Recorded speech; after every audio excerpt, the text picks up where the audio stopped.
Pinagutos na ni PNP Chief General Romel Marbil ang muling pagbubukas ng investigasyon sa pagpatay kay retired Police General at PCSO Board Secretary Westy Barayuga.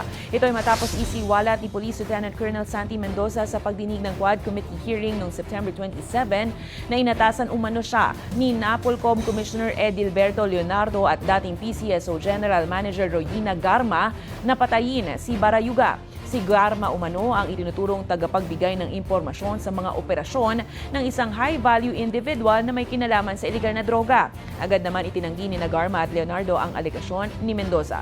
Ayon naman kay Mendoza, tinarget umano si Barayuga dahil sa pagkakadawit rin sa iligal na droga. July 2020, nang tambangan at patayin si Barayuga sa Mandaluyong City. Wala tayong sasantuhin, wala tayong sisinuhin sa investigation na ito.